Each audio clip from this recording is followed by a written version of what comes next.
Peppers, we all love peppers. So with our peppers today, we're actually going to demonstrate some bell peppers, cutting those up, storing those, that type of thing, picking them up from the store.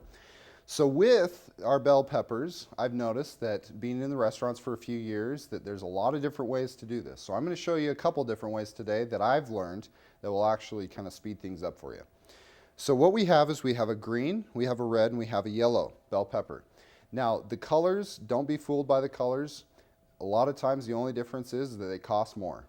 All right, that's about it. With our yellow peppers and our green peppers and our red peppers, you're going to want to make sure that there's as few blemishes on them as possible. So as we turn them around, look at them, we've got a blemish or two up on the top. That's okay. Most of the time you want to look mostly at the sides.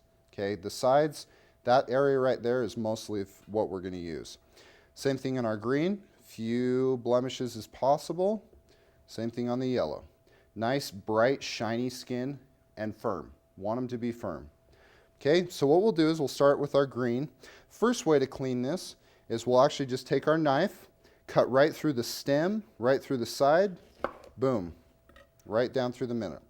Now this is what I like to call the lumberjack way of doing it, or the man's way of doing it, because we like to just manhandle things. So we'll get in there and we'll just pull out that seed and ta-da, it's all done.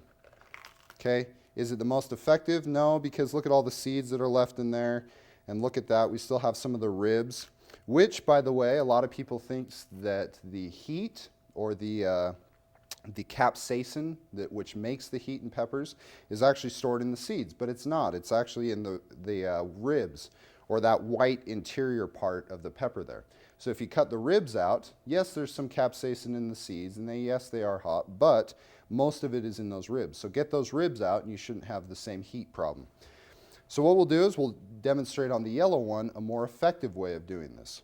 So what we'll do is we'll actually start on the outside here, and we'll just kind of cut around the outside. 1, 2, 3. Oh, and look at that, number 4. And look, we have ribs, seeds, everything all intact.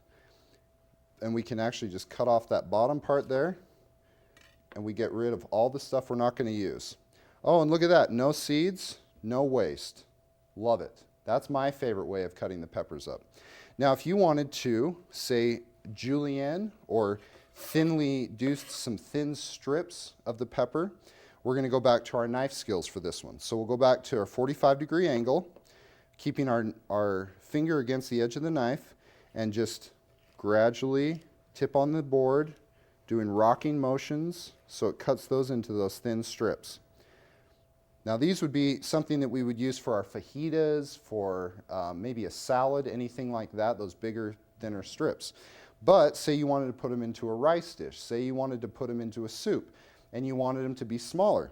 All we would do is, after we cut them into those thin strips, we would turn them to the side and then just cut through them into a dice.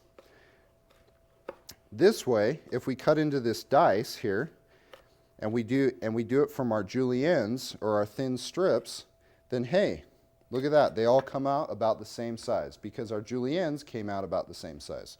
So make sure when you're cutting your peppers, you keep them as uniform as possible. That way, it basically ensures that you're going to have a uniform result, because you started out uniform. So because our julienne strips were uniform, now our dices are uniform. So that's how I like to clean and cut peppers. Just make sure that when you're in the kitchen that you experiment, because once you experiment, you'll find a lot of different ways of doing things. And what's right, they're all right. So just make sure that you experiment, that you try what you've learned, and that you move forward with that.